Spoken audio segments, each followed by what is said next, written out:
All right, so we're going to do the same tutorial sheet of last week, the ones that we didn't solve.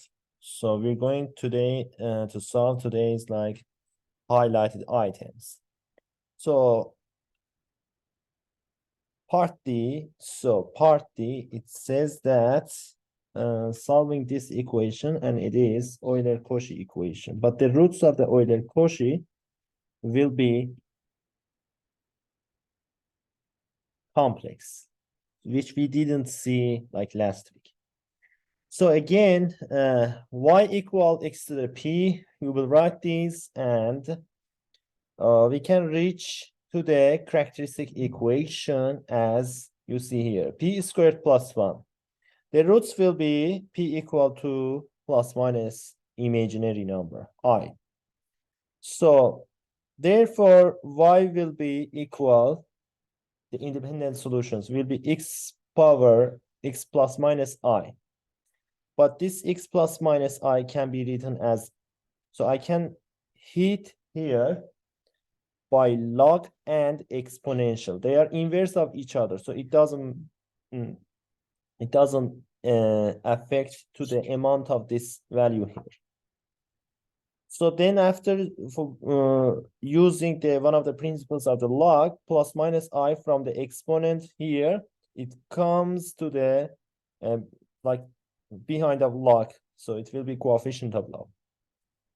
Then after that we can use the Moivre or the Moivre, whatever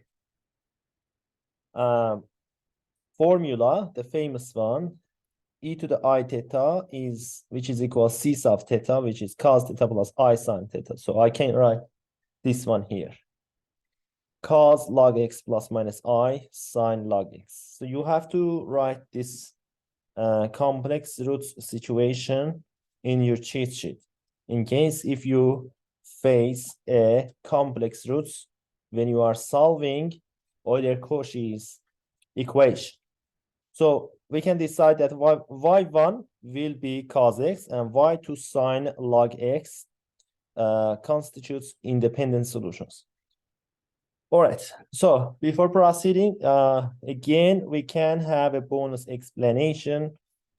So Euler-Cauchy types, they could have like complex roots, alpha plus minus I beta. So the complementary solution will be coefficient of C1, x alpha cos beta log x. So you have to write this one in your cheat sheet, this part. So one of the solutions will be x alpha cos beta, and the other one will be x alpha sin beta log x. All right, so let's assume that x is like bigger than 0.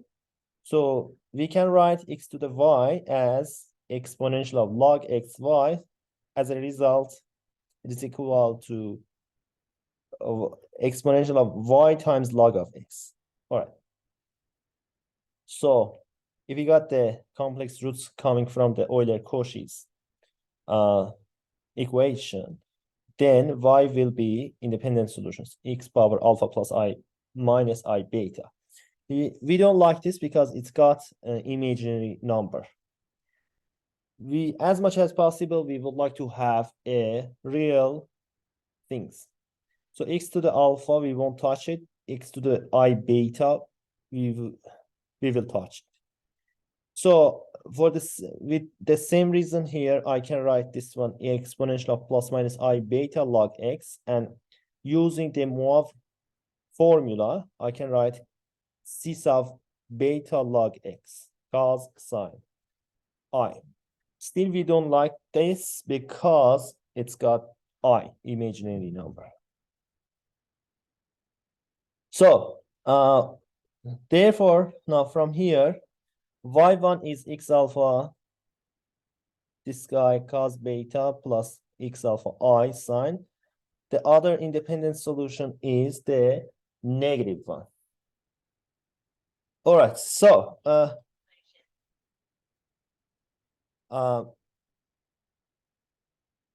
y1 and y2, they are the solutions of the homogeneous equation. y1 and the ODE is or second order. Y1 and Y2, since they are bases, therefore any linear combinations of them is the solution of the homogeneous part of the ODE. So linear combination, for example, this one, y1 plus y2 divided by 2. So from here, I obtained another solution for the ODE.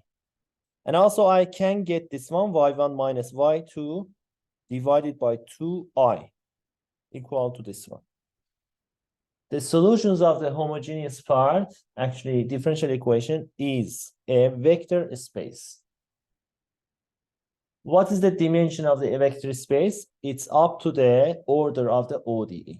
So it's 2 dimension. So now I've got one solution here, second solution here, and obviously they are independent. They are independent. They don't look like each other, or they are not multiplication of each other. And also you can have a look at their Wronskians, which they will not be 0. So they are independent. So two independent bases of 2-dimension vector space. So those 2 elements constitutes a basis for the solution. So I obtained like y1 like this. I can call this one like new y1 and this one new y2. So some extra explanation what I said right now, I have written it here. All right, so that's why we can choose those things. You have seen like in the constant coefficient, when the roots are complex, you got like cos and sine. So this one comes from there. And also see 2i, linear combination of this y1 divided by 2i minus y2 divided by 2i. So it gives me that like x alpha, this one, sine beta log x. So are we allowed to divide it by a complex one? Yes. Every vector space has got a field. It's defined on a field. And our field here is the biggest one, which is a complex. All right, so Wronskian of the y1, y2 from, let's recall that our roots from our problem was plus minus I. So cos log x and sine log x. So y1 is cos log x and sine of log x. Their Wronskian. Their Wronskian is this one, y1 and derivative of this one, y2 and y2 prime here. So derivative of this one and using the identity of the sine squared plus cos squared, which is 1. So I will get 1 over x. Now I obtained y1 and y2, the homogeneous parts. We are going to find the particular solution because it's non-homogeneous. So for the particular solution, we need to convert the ODE to the standard form of this course. Y double dash. So coefficient should be 1. So we have to divide it by 1. So right-hand side is f of x, which is written here. Now, going to find the particular solution by variation of the parameters.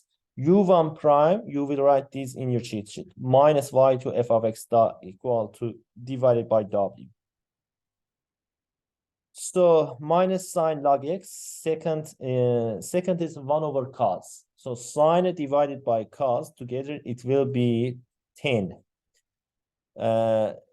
Tangent of log x. And denominator is this x. So u1 will be the integration of this one. So now you saw that. Okay. I wanted to ask that how do we solve this integration? So log Integral of tan of log x 1 over x. So log x, so obviously it's not integrate this on directly. We have to do something, and the method 19%, as I said, substitution method or integrating by parts. So log x, its derivative is 1 over x. So we are happy with the substitution method. By assuming that log x is t, so integral of this guy will be integral of tan of t. All right. So u1 will be minus integral of tan of t dt. So from here, it's famous to obtain the integral of minus log of second of t. Yeah, you know how to do. Okay, so because integral of sine 10 is like integral of sine divided by cos, so you can do like change of variable, then you can got so the integral will be integral 1 over cos, and 1 over cos is just in log of 1 over cos, and it will be log of sec. So minus comes outside. Okay, so t, we sub back everything, log x. Minus 1 comes here outside. It is possible to pass it from absolute value. And this sec is 1 over cos, and this minus 1 will give us log of cos log x. So that's for u1. u2 prime is this formula by subbing everything back here. Cos and sec, luckily they will cancel each other. So we will get this one, u2. So u2 is log of absolute value of x, or just log x if we assume that x is bigger than 0. So yp is this one. We sub back everything that we have found up to now. So y will be yc plus yp. If we were in the boundary value condition, this y will be only equal to yp, because yc will be 0, like in the most of the boundary value conditions, especially in our examples today, because the boundary value condition, it will be y of something equals 0, y prime of something will be equal 0. Anyway, so these are the this is the solution of the part B. Part E, y double dash minus y equal to this 1 over x. So obviously y1 and y2 are, you can find them. Brunelleschian is 2. In your tutorial solution, I saw that it's minus 2. It doesn't matter. It's up to which one is y1 and which one is y2. u1 primes, the formulas, and u1 is minus 1 over 2 integral of e to the x divided by x. So we cannot obtain these integrals, dx. So this will be maybe exponential for integral, but I'm not sure. I just wrote it here yesterday. So we don't have the integral of this one. u2 prime, this formula, and again, something similar to that. And by change of variable, we can again get this exponential integral. So yp will be y1, u1, y2, u2.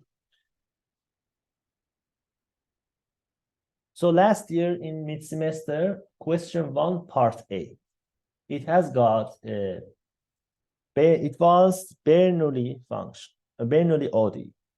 So in the last step, you needed to take integration of something, and that integral didn't have a proper answer.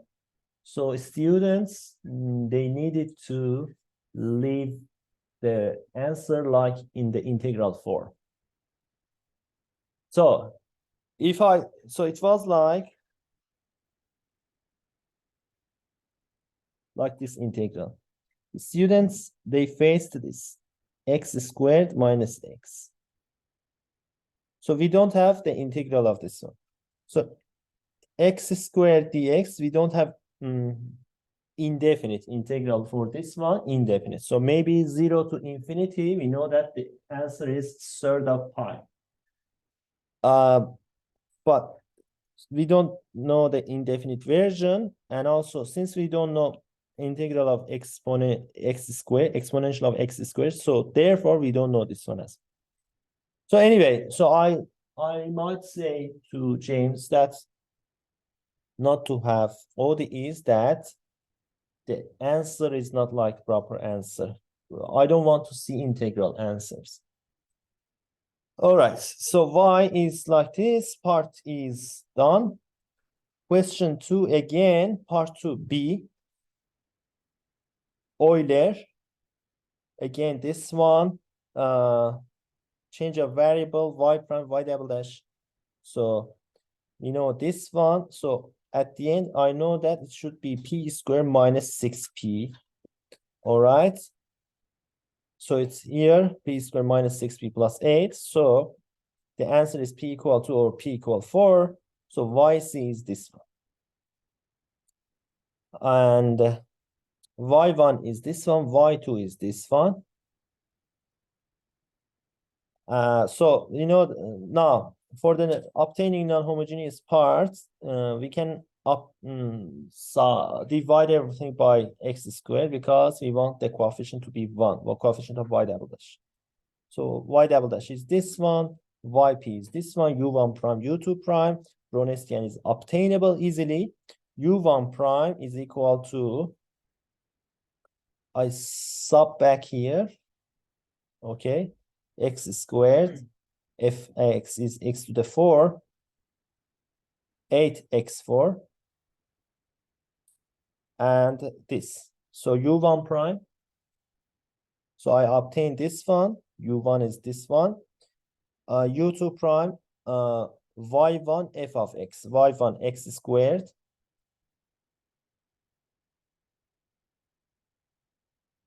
f of x divided by Brownian, so 4x, so u2 is this one. So therefore, y will be yc plus yp.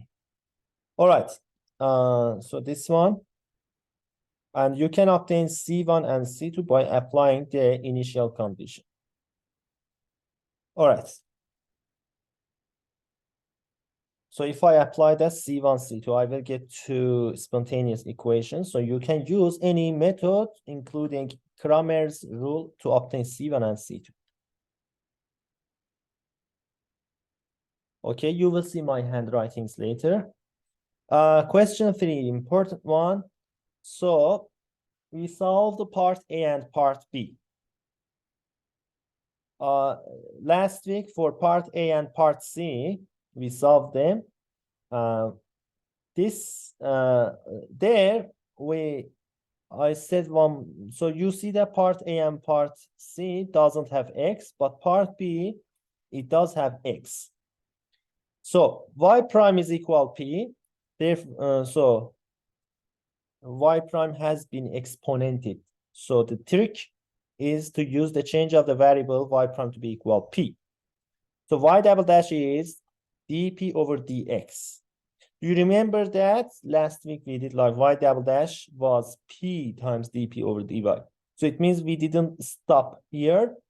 We wrote dp over dx as dp over dy times dy over dx. So that's why we had this one.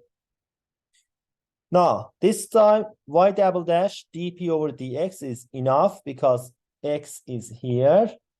We don't want to see y, because if I have y in my ODE, I will have 3 variables, and it will not be solvable.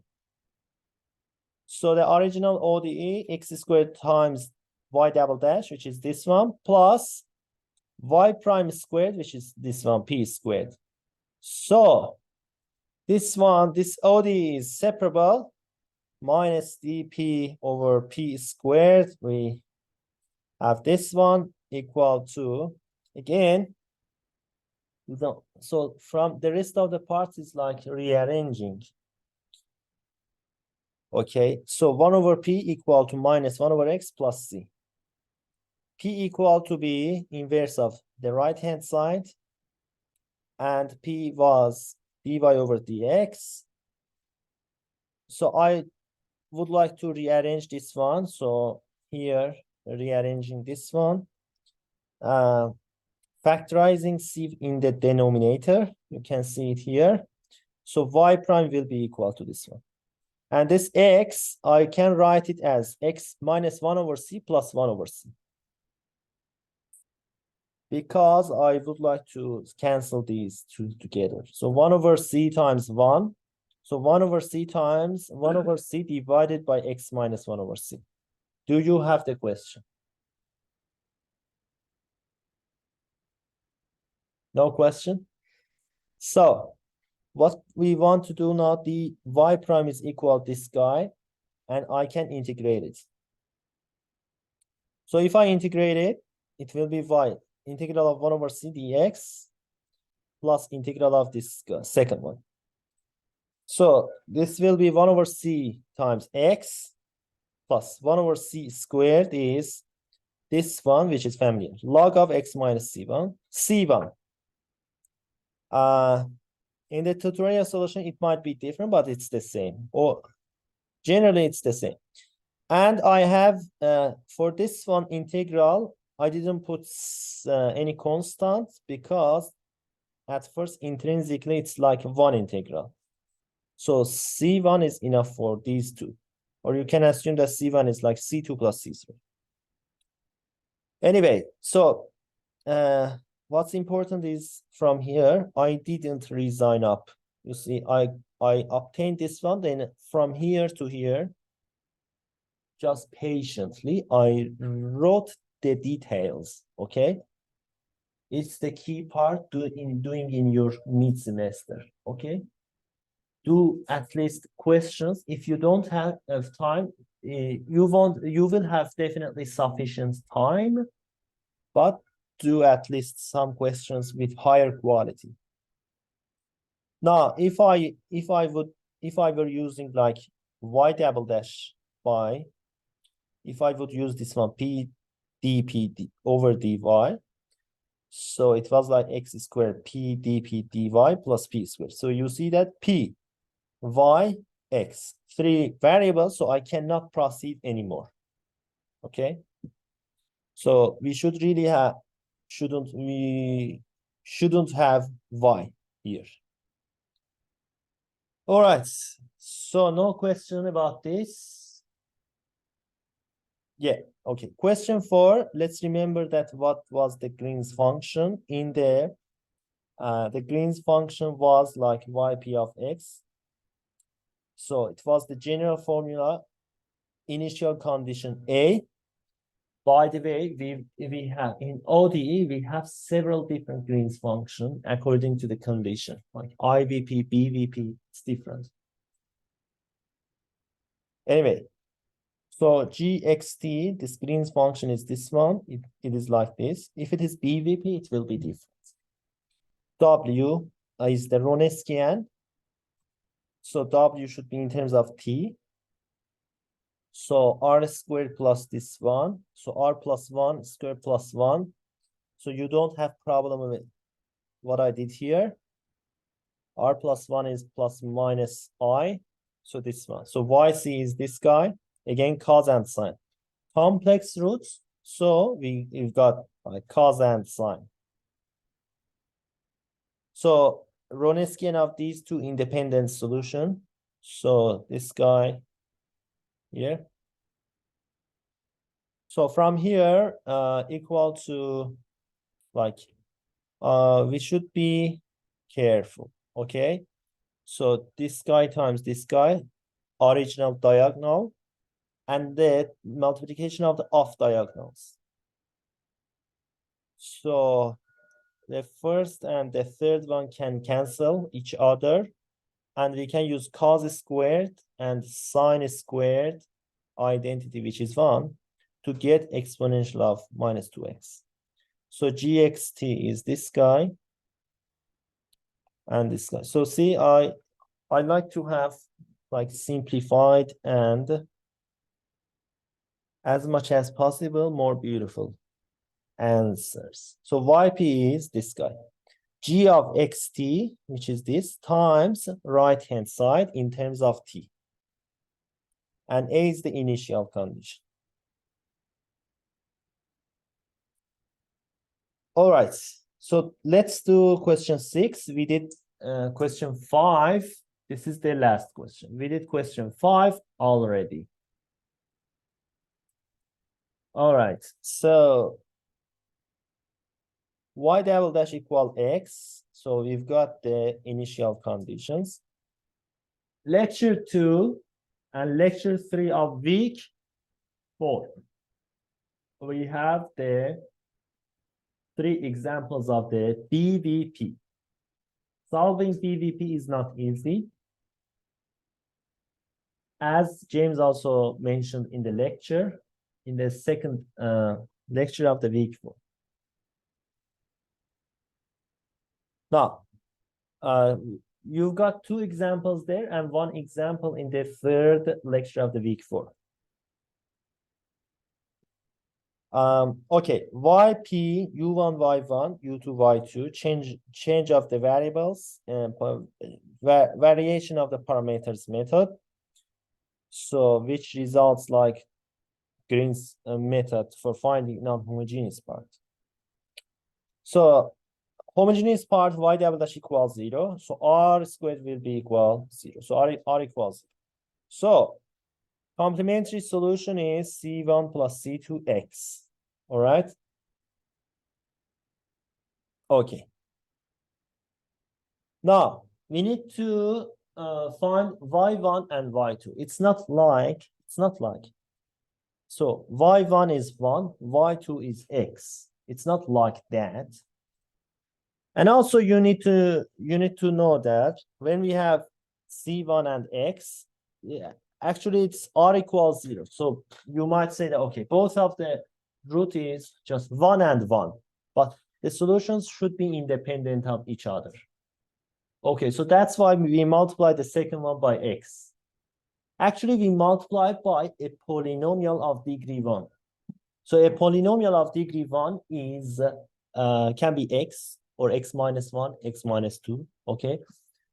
Anyway, which one is better? We choose the simplest one.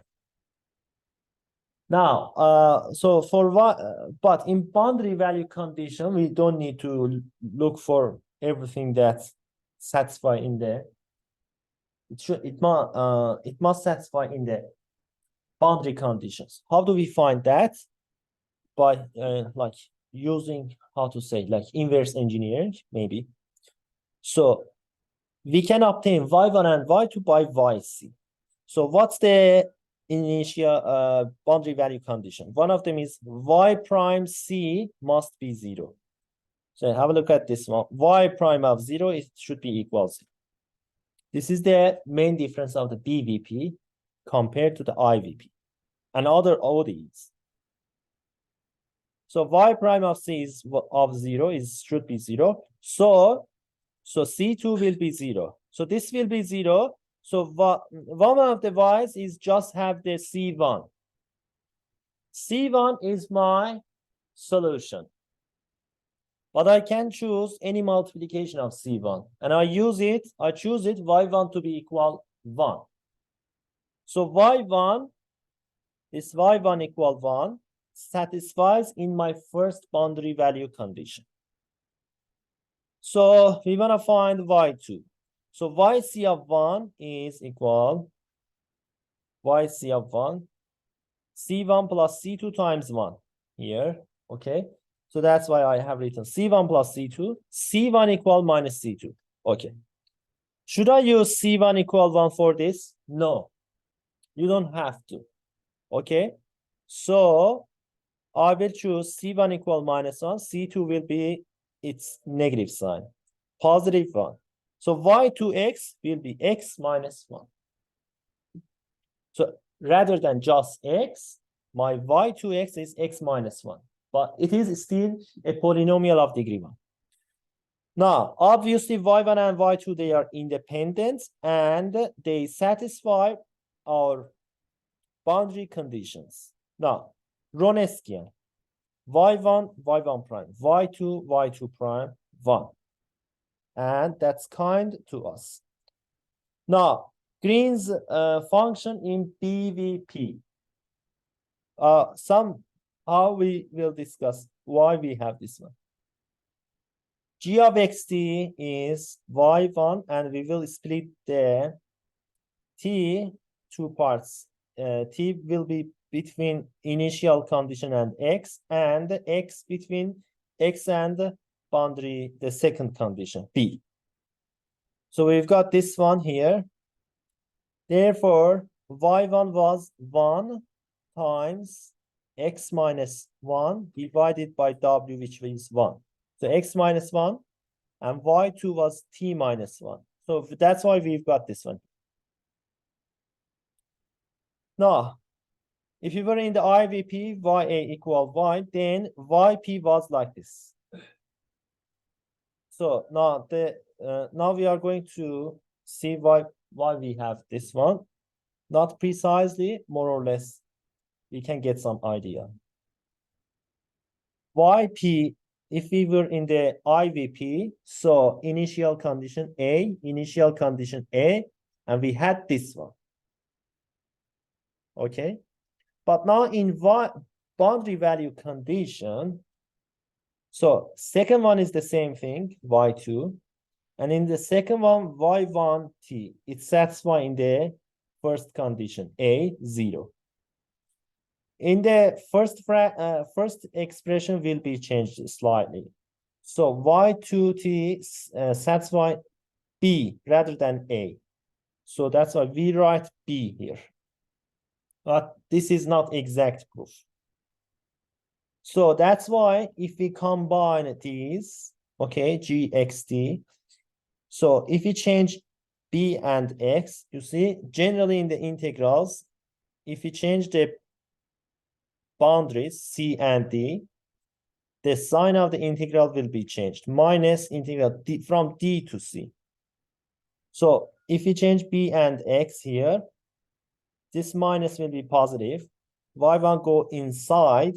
So that's why x between x and b, we again have positive sign here. And this one is related to the second expression. Okay, so integral of this one, gxt ft 0, 1.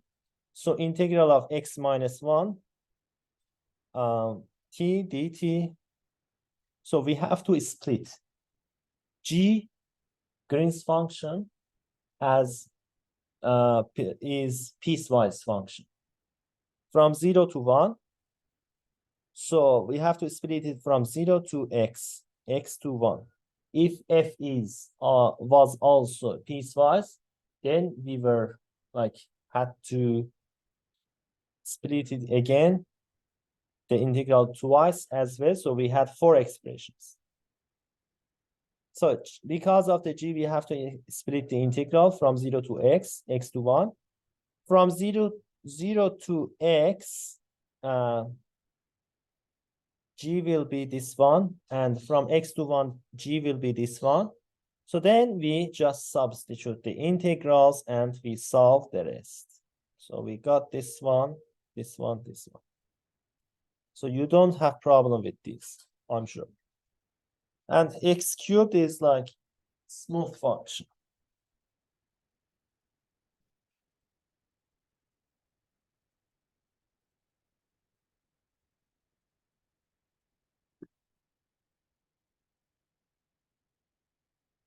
So it was like x cubed. So y double dash. If we were using the classic method, yp, we would use like x and the second one.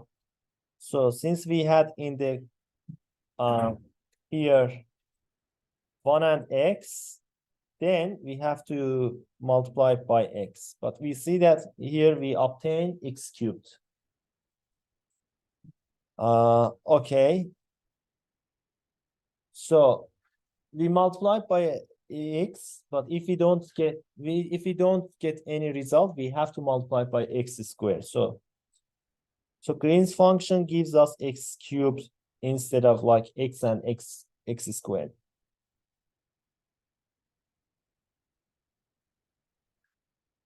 All right. So now this is yp.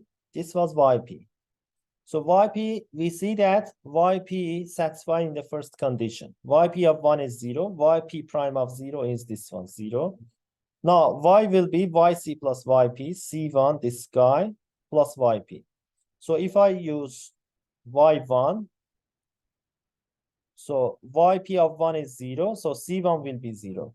If I use the second condition or first condition, y prime of 0 is equal to c2 plus yp prime of 0. Yp prime of 0, as we already saw that it's 0, so c2 will be 0. So y will be yc plus yp equal to only yp.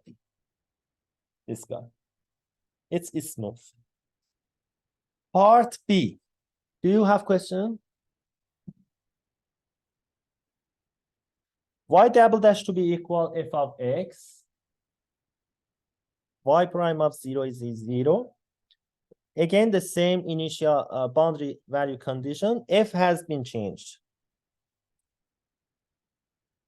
Now, again, y's complementary solution will be c1 plus times c2 x minus 1, where y1 is 1 and y2 is x minus 1. So I just wrote it from part A.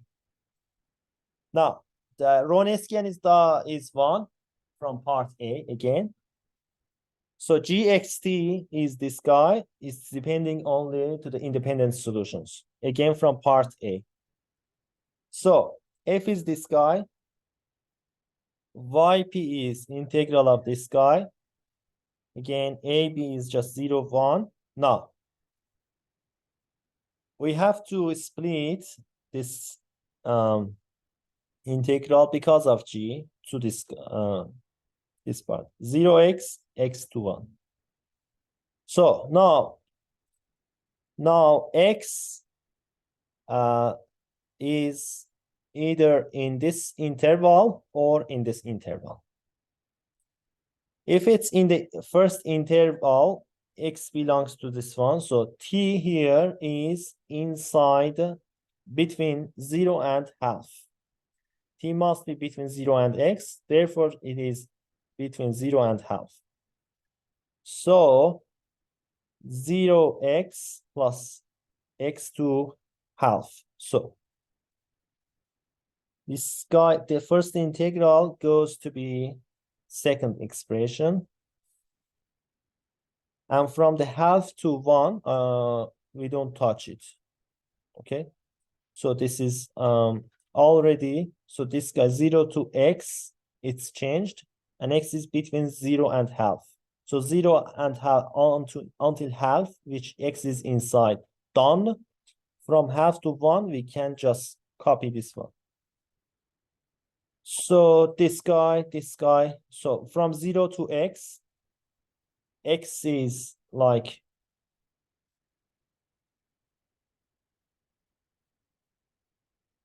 from 0 to x is between 0 and half. G of green function in the 0x is this guy. And from x to the from outside of the 0x, it will be t minus 1. So again, let's have a look at here. So between 0 and x, green function is x minus 1. Outside of this is t minus 1.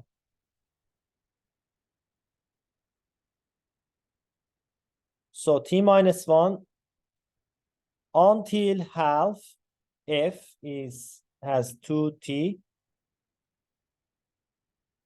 From half to 1, f of t is 1. So that's why I have written this guy. So we can do integration. The rest is okay. But it's not like I leave the answer. So I just patiently do everything. So x was from 0 and half, and y prime of 0 is 0. Now, x between half and 1, so t will be between x and 1, half and 1. So yp of x is equal to, from integral from 0 to 1 overall, and we are concerned about this interval. Integral from 0 to half, Green's function, and from 0 to half, f is 2t. From half to 1 is 1. This time, instead of first, I substituted the f of t firstly. Formerly, I firstly substituted the Green's function. So whichever you are comfortable, you can write. So 0 and half and x is between this. So we won't touch the first expression, and x is bigger than half. So we will split the second expression, half to x, x to 1. Half to x and x to half. Now, so from here to here, I just splitted the interval of the second integral. All right, in the second integral, so ft is just 1. Now we want just substitute g and g. Now, first integral is nothing changed here. In the second integral, g of xt in the before x, g of xt is t before x is like x minus 1. T after x, Green's function will be t minus 1. No, any question here? You have to write it for yourself. You should, yeah, okay, I will tell you later. So then the rest is just integration, and you see that I did just patiently everything. Now, I have yp, I obtained yp. Again, it will be yc equal to yp plus yc plus yp, and yc will be this. If we apply the boundary value conditions, c1 and c2 will be 0, just same in part A. So y will be only yp. So x belongs half and 1, yp is this guy, x squared over 2 minus this guy. And if we have x between 0 and half, we have this. Okay, they are smooth together, yes. If I plot in the Sage Math, so the first from 0 to until half, which is until here, half. It's this function. And the blue one is the second, this guy. And this guy, I checked, the limits is okay. Both of them is minus 2500. So they are really smooth. I'm sure that at this point the left and right derivative will be the same as well. All right, that's for all today. Please let me know if you have questions. I will upload my handwritings. Okay. And by the way, okay, let me close this one.